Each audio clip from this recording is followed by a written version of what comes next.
ठीक है, तो आज हम लोग पिछले लेक्चर में क्या पढ़े थे, टाइप्स ऑफ वेक्टर के बारे में पढ़े थे ना। आज हम लोग पढ़ेंगे क्या, कुछ इंपॉर्टेंट प्रॉपर्टीज है जो वेक्टर के केस में हमें ध्यान में रखना है, ठीक है ना। तो फर्स्ट जो है वो है वेक्टर शिफ्ट। क्या है, वेक्टर शिफ्ट। नाम से समझ में आ रहा है, शिफ्ट। शिफ्ट मतलब क्या हो जाएगा, वो एक पोजीशन से दूसरे पोजीशन उसको हम लोग मूव करवा सकते हैं, ठीक है ना। तो कहता क्या है कि वेक्टर को हम लोग क्या कर सकते हैं, शिफ्ट कर सकते हैं। मतलब कोई वेक्टर अगर यहाँ पे रखा हुआ है तो इस वेक्टर को उठाकर अगर हम यहाँ पे रख दें तो इसको बोलते हैं हम लोग वेक्टर शिफ्ट बोलते हैं। क्या इसको बोलते हैं हम लोग, वेक्टर शिफ्ट। अब इस वेक्टर शिफ्ट यहाँ पे है तो क्या क्या हमको यहाँ पर क्या कर रहे हैं कि अगर वेक्टर को हम शिफ्ट करें तो कौन सी बात हमें ध्यान रखना चाहिए, ठीक है। तो कहता क्या है कि वेक्टर को जब भी हम लोग शिफ्ट करेंगे तो वो हमेशा पैरेलल शिफ्ट होगा। क्या शिफ्ट होगा, पैरेलल शिफ्ट होगा। क्या होगा, पैरेलल शिफ्ट होगा। मतलब अगर वेक्टर यहां पे रखा हुआ है तो इसके पैरेलल कौन सा हो जाएगा, तो जस्ट नीचे हो जाएगा। देखो क्या ये पैरेलल शिफ्ट हो गया, यानी जो वेक्टर यहां रखा हुआ था वो पैरेलली कहां हो गया, नीचे आ गया। तो वेक्टर को हम लोग पैरेलली शिफ्ट कर सकते हैं, ठीक है। और along द लाइन भी क्या कर सकते हैं, शिफ्ट कर सकते हैं। कहां कर सकते हैं, along द लाइन। क्या करते हैं, along द लाइन भी इसको हम शिफ्ट कर सकते हैं। बस ध्यान क्या रखना चाहिए, डायरेक्शन चेंज नहीं होना चाहिए। दोनों केस में हमें क्या फोकस करना है कि डायरेक्शन चेंज नहीं होना चाहिए। वेक्टर को हम शिफ्ट कर सकते हैं लिनियरली, अलोंग द लाइन भी शिफ्ट कर सकते हैं और पैरेलल भी शिफ्ट कर सकते हैं। बस ध्यान ये रखना है कि उसका डायरेक्शन चेंज नहीं होना चाहिए। जैसे मान लो ये वेक्टर ऐसे रखा हुआ है, एक वेक्टर, अगर ये वेक्टर ऐसे रखा हुआ है तो इसको शिफ्ट करके हम कहां ला सकते हैं, यहां भी ला सकते हैं। यानी देखो वेक्टर को लिनियरली आई को बढ़ा दिए, पर देखो ध्यान से डायरेक्शन अभी भी आई क्यों, डायरेक्शन अभी भी आई क्यों, डायरेक्शन में कोई चेंज नहीं आया। मतलब वेक्टर अभी क्या है वही है। इसको पैरेलली शिफ्ट कर सकते हैं, इस वेक्टर को उठाकर यहां भी ला सकते हैं, फिर भी देखो डायरेक्शन में कोई चेंज नहीं आ रहा है। तो कहता है कि वेक्टर को हम शिफ्ट कर सकते हैं पैरेलल और अलोंग द लाइन, मतलब लीनियर। लेकिन बात ध्यान में रखनी है कि वहां पर डायरेक्शन में कोई चेंज नहीं आना चाहिए। इसी को बोलते हैं वेक्टर शिफ्ट। मतलब vector can be shifted parallelly और linearly along the line without changing the direction। तो इसी को बोलते हैं हम लोग वेक्टर शिफ्ट। तो इस बात को ध्यान रखना, ये हमारा क्या हुआ, वेक्टर शिफ्ट। अब ये वेक्टर शिफ्ट जरूरी क्यों पड़ता है, तो जब हम निकालते हैं एंगल, तो नेक्स्ट टॉपिक हमारा क्या है, एंगल ऑफ वेक्टर। क्या है हमारा, एंगल ऑफ वेक्टर। ध्यान रखना, एंगल ऑफ वेक्टर मतलब कि दो वेक्टर जब आपस में कंबाइन होगा, ज्वाइन होगा, तो उसके बीच में जो एंगल बनेगी उसी को बोलेंगे हम लोग एंगल ऑफ वेक्टर। अब वेक्टर में एंगल बनता कैसे, तो ध्यान देना। कहता क्या है कि एक वेक्टर के पास बताया गया दो चीज, एक था हेड और था टेल। क्या था, हेड और टेल। बात समझ में आ रही ना।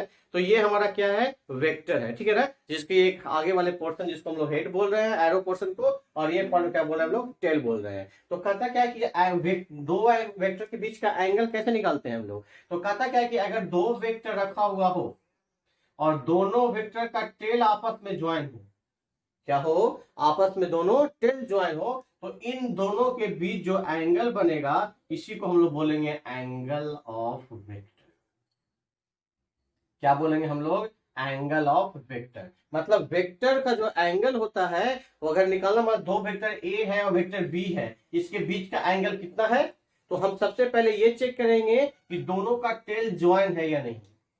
अगर दोनों का टेल ज्वाइन है तो दोनों के टेल को ज्वाइन होने से जो एंगल बनेगा उसी को क्या बोलेंगे हम लोग, एंगल ऑफ वेक्टर बोलेंगे। तो ये थीटा हमारा क्या है यहाँ पर, एंगल ऑफ वेक्टर। यानी फर्स्ट केस में क्या होना चाहिए, टेल एंड टेल, टेल और टेल आपस में ज्वाइन होना चाहिए। तो जो एंगल बनेगा उसी को बोलेंगे हम लोग एंगल ऑफ वेक्टर।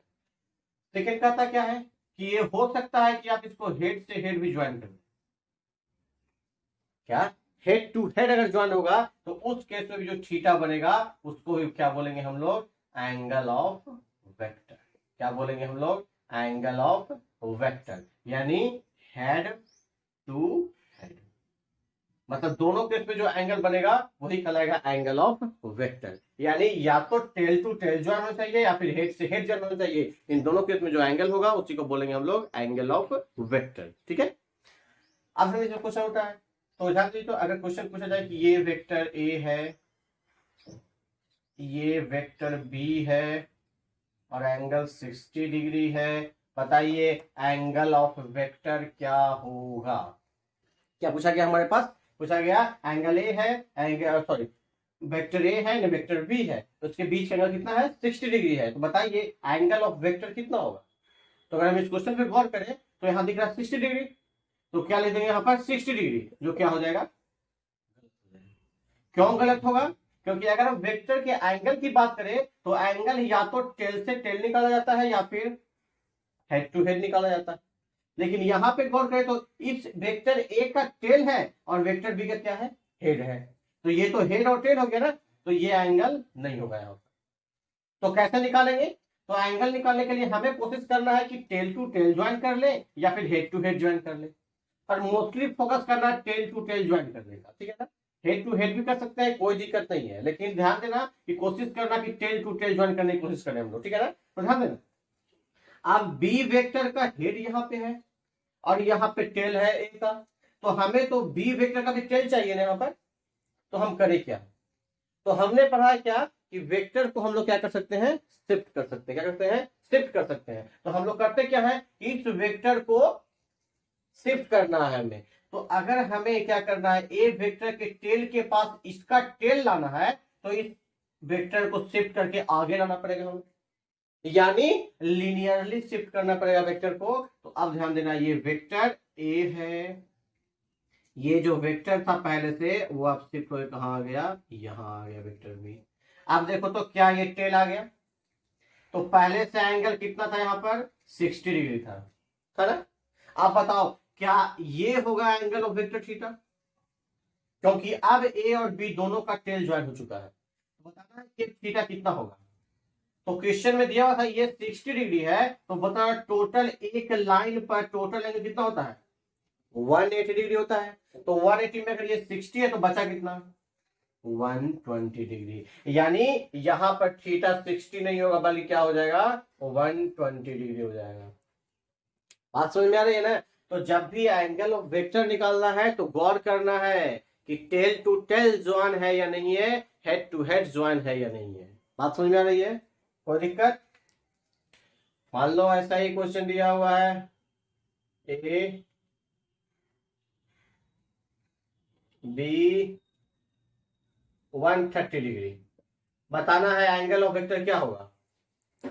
तो अगर हमारा देख रहा है यहाँ पे टेल और ये हेड यहाँ पे है, तो हम इसको शिफ्ट करेंगे नीचे की ओर ऐसे वेक्टर बी को। अब टेल टू टेल ज्वाइन हो गया, तो अगर यहाँ पे 130 है, टोटल 180 होता है, यानी 180 minus 130 is equal to 50 degree answer. यानी कि जब भी हेड और टेल ज्वाइन होगा तो एंगल निकालने के लिए फॉर्मूला यूज करेंगे क्या हम लोग? हमेशा 180 डिग्री माइनस थीटा, और यही हो जाएगा हमारा एंगल ऑफ वेक्टर। बात समझ आ रहा है? अगर हेड टू हेड और टेल टू टेल ज्वाइन होगा तो कोई दिक्कत नहीं है, जो एंगल लिखा हुआ है वही होगा एंगल ऑफ वेक्टर। लेकिन अगर हेड और टेल ज्वाइन हो तो उस केस में क्या करेंगे हम लोग? जो थीटा दिया हुआ उसमें से 180 में से 1 घटा देंगे, हमारा निकल जाएगा एंगल ऑफ वेक्टर। तो ये दो सी बातें याद रखना, angle of vector and vector shift, ये दोनों काफी इंपॉर्टेंट है, क्योंकि अगर डेरिवेशन में हम उतरेंगे तो डेरिवेशन में इस चीज का यूज किया जाता है, shift of vector and angle of vector तो हर जगह पे यूज होगा। हमेशा फोकस करना, ध्यान देना है, क्योंकि बहुत से न्यूमेरिकल ऐसे आएंगे जहां पे तुम्हें ये पता करना पड़ेगा कि यहाँ जो एंगल दिया हुआ है वो एक्चुअली एंगल ऑफ वेक्टर है या नहीं है। वेक्टर के बारे में जितना भी हम लोग पढ़े हैं अभी तक वो सब क्या था? इंफॉर्मेशन था वेक्टर के बारे में, वेक्टर होता क्या है। जैसे वेक्टर का डेफिनेशन था, हम लोगों ने पढ़ा था, पढ़े थे ना। और फिर क्या पढ़े? टाइप्स ऑफ वेक्टर पढ़े, और वेक्टर का शिफ्ट पढ़ रहे थे हम लोग, जिसमें एंगल ऑफ वेक्टर भी देखे हम लोग, देखे ना। तो ये सारा जो इन्फॉर्मेशन था वो वेक्टर के इन्फॉर्मेशन के लिए था, ठीक है ना।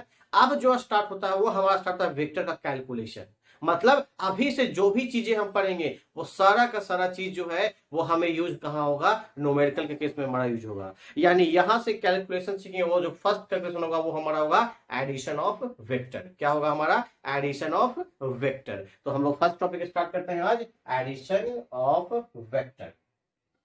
तो चलो ध्यान देना, वेक्टर को क्या करना है, ऐड करना है। तो अगर हम ऐड की बात करें तो हम लोग अलजेब्रा में ऐड पढ़ चुके होंगे, पढ़े थे ना, 2+2 क्या होता है 4 होता है, 4+2 क्या होता है 6 होता है। तो ये सारे से पढ़ चुके थे वहां। तो यहाँ पर क्या हुआ था हमने, तो हम लोगों ने एक एग्जांपल देकर बताया था, आप लोगों को बताया था ना कि जहां पे एक हम भिंडी खरीदने गए थे और क्या खरीदने गए थे, एक हमारी गाड़ी फंस गई थी। तो दोनों केस में कैलकुलेशन का तरीका चेंज हो गया, नहीं होता। एक में डायरेक्शन का इंपॉर्टेंस दिख रहा था, एक में डायरेक्शन का इंपॉर्टेंस नहीं दिख रहा था। बात समझ में आ रही है। तो अगर डायरेक्शन का इंपॉर्टेंस दिखेगा, यानी जहां पर भी डायरेक्शन की बात आएगी, तो वहां पर सिंपल अलजेब्रा यूज ना करके वेक्टर रूल यूज करेंगे। और वेक्टर रूल का फर्स्ट मेरा क्या है, एडिशन। यानी वेक्टर को रूल जो हमको एडिशन करने का रूल है वो हम लोग सबसे पहले पढ़ेंगे एडिशन ऑफ वेक्टर में, ठीक है ना। तो वेक्टर को जब एडिशन करने के बाद पहले कुछ समझ लेते हैं हम लोग। जैसे मान लो एक बॉडी रखा हुआ है, रखा हुआ है ना, इस पे मान लो एक फोर्स लगा F1, एक इधर से फोर्स लगा F2, एक फोर्स लग गया F3। क्या लग गया, F3। अब ध्यान देना, फोर्स स्केलर की वेक्टर, तो फोर्स तो वेक्टर क्वांटिटी है। अब अगर वेक्टर क्वांटिटी है तो हम अगर रिजल्टेंट फोर्स निकालना चाहें तो F1 plus F2 plus F3 निकालने जाएंगे। गौर करना कि अगर वेक्टर के किसी भी बॉडी के, सॉरी, किसी भी क्वांटिटी के ऊपर अगर एरो लगा हुआ नहीं है तो वो स्केलर क्वांटिटी है, और अगर एरो लगा हुआ है तो वो वेक्टर क्वांटिटी है। तो अगर हमें इसका सम निकालना है तो हमें क्या निकालना पड़ेगा, वेक्टर सम निकालना पड़ेगा। तो हम रिजल्टेंट फोर्स जो निकालेंगे वो निकालेंगे F1 vector F2 plus vector F3। इन तीनों का क्या निकालेंगे हम लोग, सम निकालेंगे। अब ये तीनों का सम निकालेंगे कैसे, तो ये जो बताता है हमारा वेक्टर रूल का एडिशन का जो रूल है वो हमें सिखाएगा कि आखिर इन तीनों को हम ऐड कैसे करें। हम जब दो वेक्टर आपस में जब अपोजिट डायरेक्शन में थे, मान लो F1 ये है और ये हमारा F2 है, तो दोनों का डायरेक्शन क्या है, हमारा जस्ट अपोजिट है। तो हम लोग क्या करते हैं, रिजल्टेंट निकालते हैं क्या, F2 माइनस F1। तो ये कैसे निकाल लेते हैं, कैसे प्लस करते हैं, कैसे माइनस कर लेते हैं हम लोग। तो यहाँ पे डायरेक्शन अपोजिट तो माइनस कर लिए, तो कुछ ना कुछ तो रूल्स रेगुलेशन होगा। तो उसी रूल्स को आज हम सीखेंगे किसमें, वेक्टर ऑफ एडिशन में। यानी दो वेक्टर, तीन वेक्टर, चार वेक्टर, जितने भी वेक्टर को ऐड करना, सब्ट्रैक्ट करना है, तो उसके लिए पढ़ रहे हैं आज हम लोग क्या, एडिशन ऑफ वेक्टर। तो सबसे पहले जो हम एडिशन ऑफ वेक्टर में पढ़ेंगे वो पढ़ेंगे फॉर टू वेक्टर। किसके लिए पढ़ेंगे हम लोग, फॉर टू वेक्टर। मतलब अगर दो वेक्टर रखा हुआ है तो उन दोनों का रिजल्टेंट कितना होगा। तो इन दो वेक्टर के बीच का रिजल्टेंट निकालने का जो सबसे बेसिक रूल बताया वो बताया triangle law of vector addition. Triangle law of vector addition, यानी जिस रूल से हम इसको सॉल्व करते हैं तो दो वेक्टर का, तो उस रूल को बोलते हैं हम लोग triangle law of vector addition. ये कहता क्या है तो समझना, ये वेक्टर ए ये वेक्टर बी है ना। Triangle law of vector addition कहता क्या है कि अगर कोई वेक्टर ए और दूसरा वेक्टर बी अगर एक ही सीरीज में हो, एक ही ऑर्डर में हो, तो देखो ध्यान से, यहां से अगर हम स्टार्ट करेंगे तो एरो हमें कहां ले जा रहा है, यहां पर, फिर कहां ले जा रहा है एरो, ऊपर की ओर। तो क्या एक ही ऑर्डर में है। तो कहता क्या है कि अगर दो वेक्टर एक ही ऑर्डर में हो और तीसरा वेक्टर इसके जस्ट अपोजिट ऑर्डर में हो। अब देखो ध्यान से, तीसरा वेक्टर देखो, ए वेक्टर इधर ले जा रहा है हमें, बी वेक्टर ऊपर की ओर ले जा रहा है, लेकिन तीसरा वेक्टर क्या हमें एरो कहां दे रहा है, ऊपर की ओर। क्या ये जस्ट रिवर्स ऑर्डर में है ना, यानी वेक्टर सी जो है वो हमारा रिवर्स ऑर्डर में है। ए और बी एक ही ऑर्डर में है और सी जस्ट उल्टा हो गया इसके। तो कहता क्या है ट्रायंगल ऑफ वेक्टर एडिशन कि अगर दो वेक्टर सेम ऑर्डर में हो और तीसरा वेक्टर अगर अपोजिट ऑर्डर में हो तो तीसरा वेक्टर जो होगा वो वेक्टर ए और बी का क्या होगा, रिजल्टेंट। स्टेटमेंट समझना ध्यान से। यहां पर ट्रायंगल ऑफ वेक्टर एडिशन बताता है कि अगर दो वेक्टर एक साथ अलोंग द लाइन में, सॉरी अलोंग द ऑर्डर, एक ही ऑर्डर में हो, इन सेम ऑर्डर। देखो ध्यान से, यहां से वेक्टर का एरो आई की ओर जा रहा है तो हम आई की ओर गए, ये वेक्टर ऊपर की ओर है तो ऊपर की ओर गए, लेकिन यहां से इसका एरो भी ऊपर की ओर है, यानी क्या इस ऑर्डर में आएगा, ये नहीं आएगा। बात समझ में आ, तो तीसरा वेक्टर का ऑर्डर क्या है, जस्ट रिवर्स है, इसलिए तीसरा वेक्टर जो होगा वो इन दोनों का क्या होगा,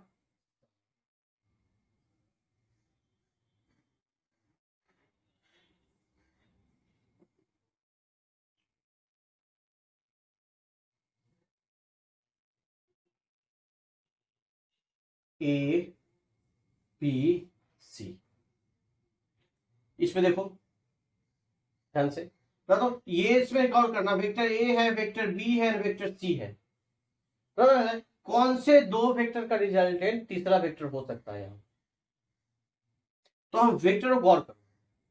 तो अगर हम गौर करें, इस पॉइंट से स्टार्ट करते हैं, तो देखो तो यहां से ऊपर गए तो कहां गया, ए ले गया ऊपर की ओर ले गया, यहां से बी कहां, सी कहां ले गया, नीचे की ओर ले गया, लेकिन यहाँ पे बी क्या हो गया, जस्ट रिवर्स ऑर्डर में हो गया ना, यानी बी क्या है, जस्ट रिवर्स ऑर्डर में है ए और सी के, है ना। देखो ए कहां ले गया, ऊपर, फिर कहां ले गया, नीचे, लेकिन ये तो एरो इधर की ओर है, तो ये तो हम इधर ले जाएगा नहीं, यानी ये जस्ट क्या हो गया, रिवर्स ऑर्डर में हो गया, यानी इस केस में वेक्टर बी जो है वो रिजल्टेंट है किसका, ए प्लस।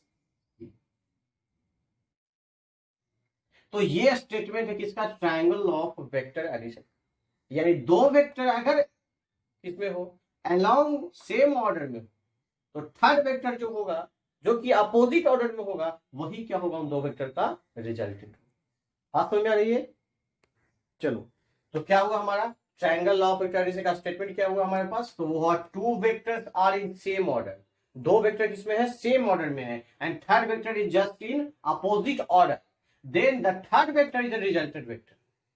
ये दो दो वेक्टर होगा, उसका रिजल्टेंट कौन सा हो जाएगा, थर्ड वेक्टर हो जाएगा। तो अभी हम लोग देखा है उसका एग्जांपल भी, ये हमारा वेक्टर ए था, ये हमारा वेक्टर बी था, तो इसका रिजल्टेंट वेक्टर कौन सा हो जाएगा हमारा, ये, यानी सी, यानी सी जो होगा वो हमारा हो जाएगा ए प्लस बी। यही है ट्रायंगल ऑफ वेक्टर एडिशन। अब इसी रूल्स को यूज करते हुए हम लोग ड्राइव करेंगे फॉर्मूला कि दो वेक्टर के एडिशन का फॉर्मूला क्या होता है। ठीक है, चलो हम लोग सीखते हैं वेक्टर ऑफ एडिशन। देखिए यहाँ पर एक वेक्टर ए दिख रहा होगा और एक वेक्टर बी है ना, वेक्टर ए एंड बी को क्या करना है, हम लोग को ऐड करना है ना। वेक्टर ए और बी के बीच का एंगल थीटा है, क्या थीटा सही है ना, तो हाँ सही है, क्यों, क्योंकि दोनों का टेल आपस में जुटा हुआ है ना, यानी दोनों का टेल जुटा हुआ है, मतलब दोनों वेक्टर के बीच का एंगल क्या है हमारे पास, थीटा दिया हुआ है। अब हमें अप्लाई करना है ट्रायंगल ऑफ वेक्टर एडिशन, क्योंकि दो वेक्टर को ऐड करने के जो हम रूल यूज करते हैं वो है ट्रायंगल ऑफ वेक्टर एडिशन। ध्यान देना, करें क्या हम, तो ट्रायंगल लॉ में कहता क्या है कि दो वेक्टर जो होते हैं वो अगर सेम ऑर्डर में हो, किसमें हो, सेम ऑर्डर में हो, तो ध्यान देना ये वेक्टर ए और वेक्टर बी की अगर हम बात करें, क्या दोनों सेम ऑर्डर में है या नहीं है, तो अभी हम देखें तो अगर यहां से हम स्टार्ट करें तो ये वेक्टर हमें इधर की ओर चला जाएगा और ये वेक्टर हमें ऊपर की ओर चला जाएगा, क्या सेम ऑर्डर दिख रहा है, तो सेम ऑर्डर नहीं है। तो ट्रायंगल लॉ अप्लाई करने के लिए कंपलसरी है क्या कि दोनों वेक्टर को सेम ऑर्डर में होना चाहिए, पर ये ऑर्डर तो सेम नहीं है, तो हम सेम ऑर्डर करें कैसे, तो हम फिर से यूज करेंगे वेक्टर शिफ्ट। क्या यूज करेंगे हम लोग, वेक्टर शिफ्ट।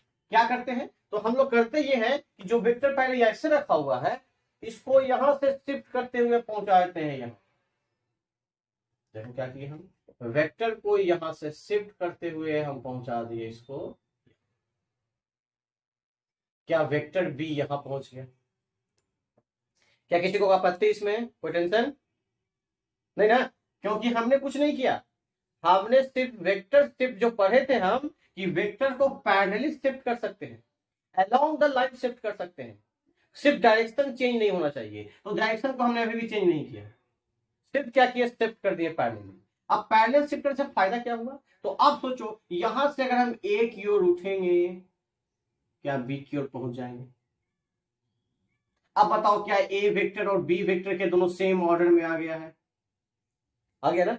अगर सेम ऑर्डर में आ गया है तो थर्ड वेक्टर कैसा होना चाहिए, जस्ट रिवर्स ऑर्डर में होना चाहिए। तो अगर हम इसको रिवर्स ऑर्डर में ड्रॉ कर दें तो देखो ध्यान से, हमारा रिवर्स ऑर्डर में वेक्टर आ गया ये।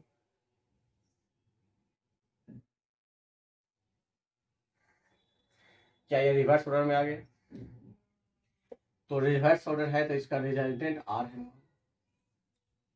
तो अब सोचो तो यहां पर क्या हमारा आर जो होगा रिजल्टेंट वेक्टर, वो क्या vector A plus vector B के बराबर हो सकता है, तो हो सकता है, क्यों नहीं, क्योंकि ट्राइंगल ऑर्डर यही तो कहता है कि दो वेक्टर अगर सेम ऑर्डर में हो और तीसरा जस्ट रिवर्स हो तो तीसरा वेक्टर जो होता है वो दोनों का क्या होता है, रिजल्टेंट होता है।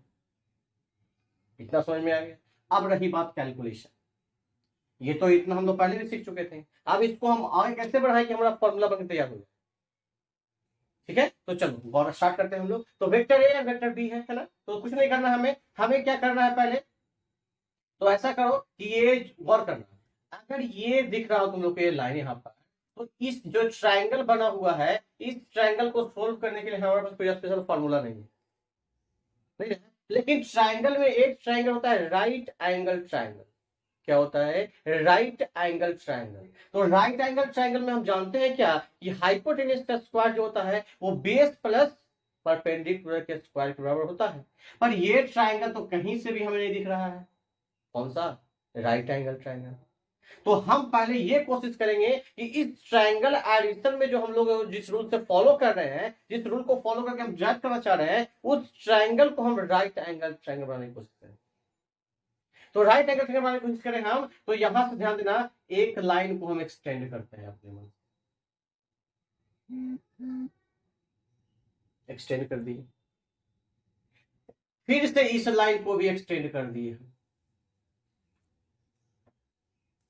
अब गौर करना, अगर हम यहां लिखते हैं ओ, यहां लिखते हैं पी और यहां लिखते हैं ओ पी क्यू, अब गौर करना क्या ओ पी क्यू क्या राइट एंगल ट्रायंगल बन चुका है, तो रियल देखो यहां पर गौर करें तो ये हमारा 90 डिग्री हो चुका है, और ये जो आर हो गया अब बन गया है हाइपोटेनस, यानी कि अब ये राइट एंगल ट्रायंगल बन चुका है। तो ध्यान देना, अगर राइट एंगल ट्रायंगल बन चुका है तो अब यहां पर हम लोग यूज कर सकते हैं फॉर्मूला हाइपोटेनस।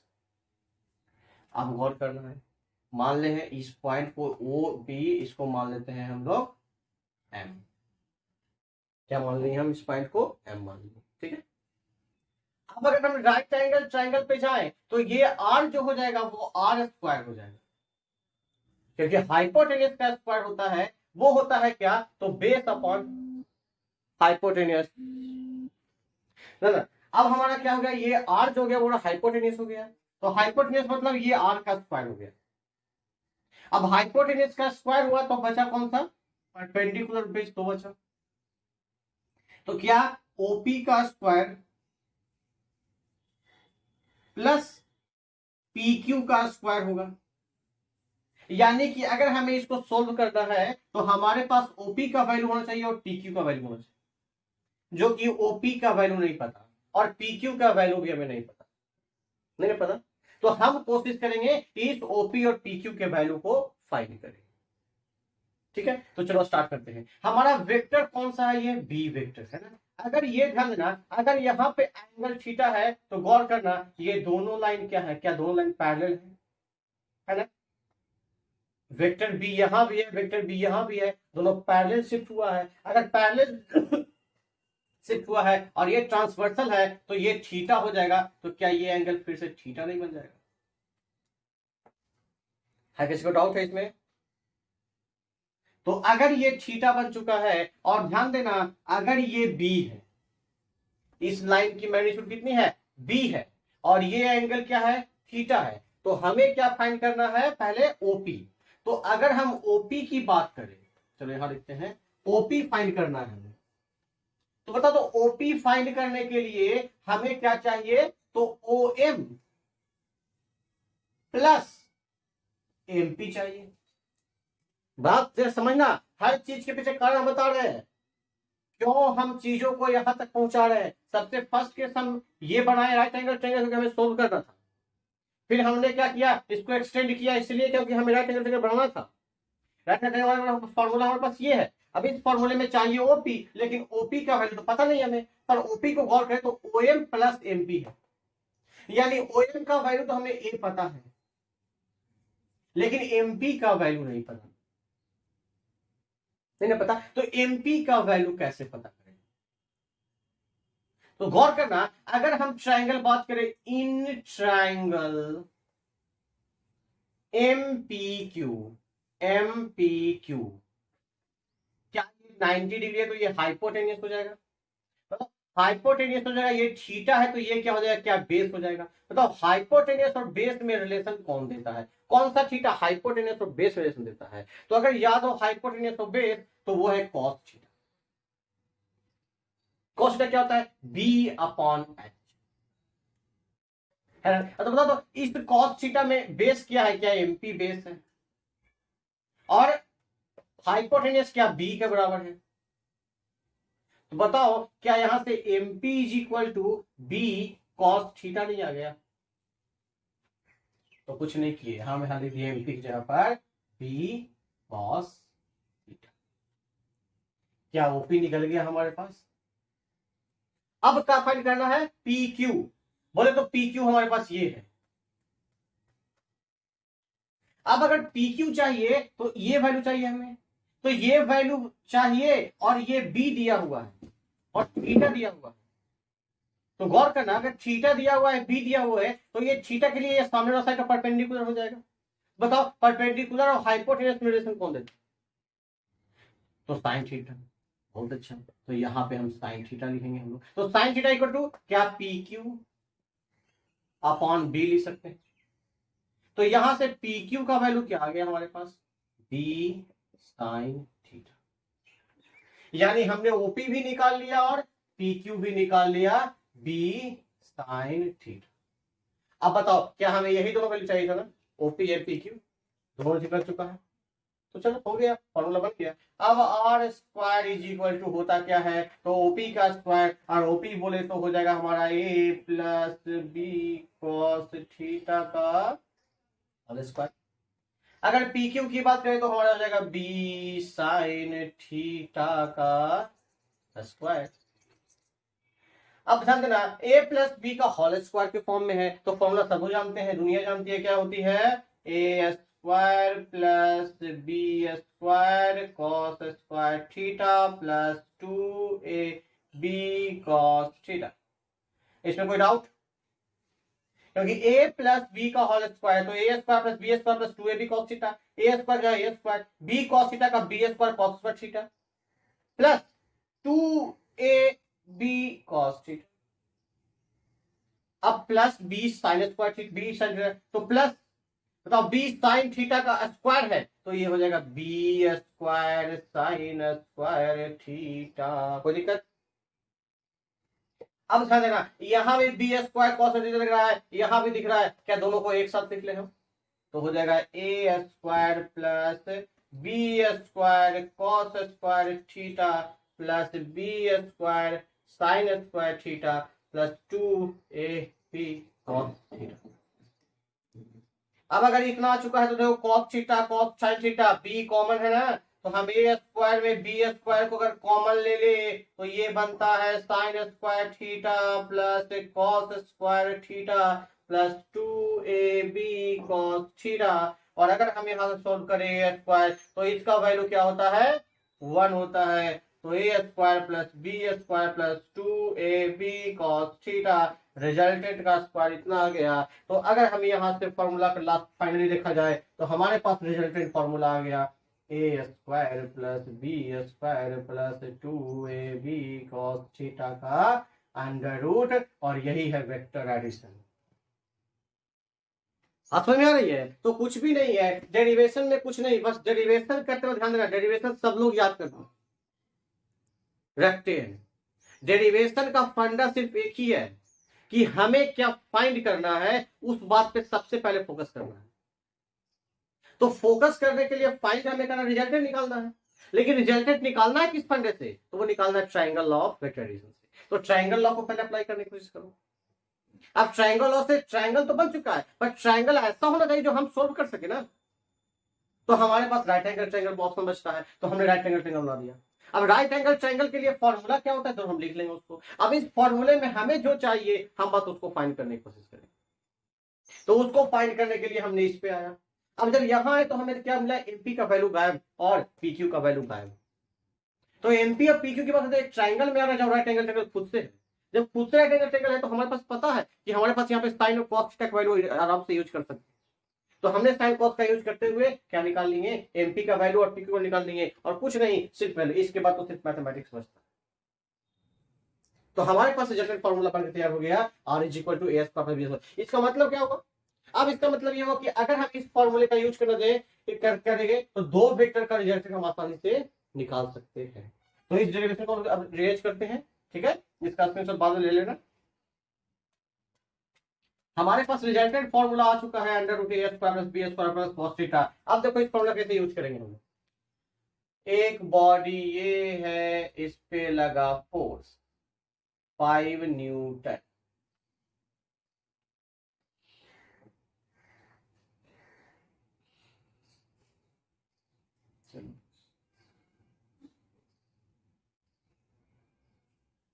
एक लगा 3 न्यूटन, एंगल है 30 डिग्री। क्या दो फोर्स दिख रहा है, F1 और F2, कितने एंगल पर डिग्री पर, 30 डिग्री पर।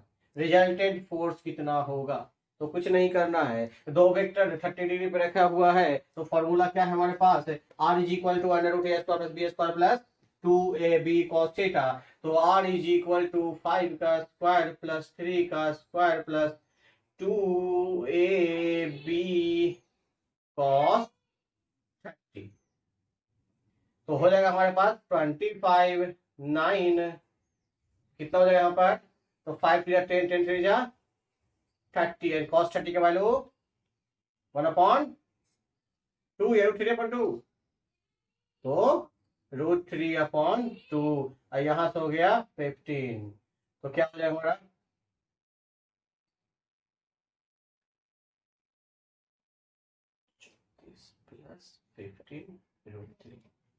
बात समझ आ रही है। तो इस तरह से फॉर्मूला का यूज करके हम डिफरेंट दो वेक्टर के एडिशन को हम लोग अप्लाई कर सकते हैं।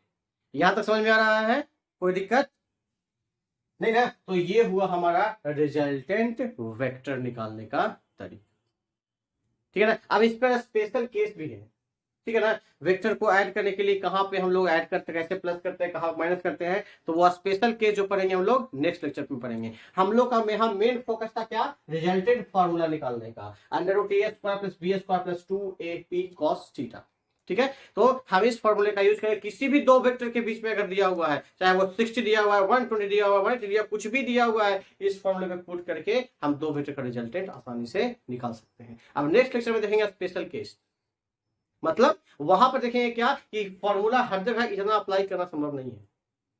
अगर हम न्यूमेरिकल बैठेंगे एग्जाम में देने के लिए और हम सिर्फ इस फॉर्मूले को याद रखेंगे, तो हो सकता है कि हम क्वेश्चन सोल्व करने जाएंगे तो सोल्व तो होगा, हम सोल्व करेंगे 2 क्वेश्चन, मेरे बगल में बैठे वाला क्वेश्चन 5 क्वेश्चन सोल्व करके निकल देगा।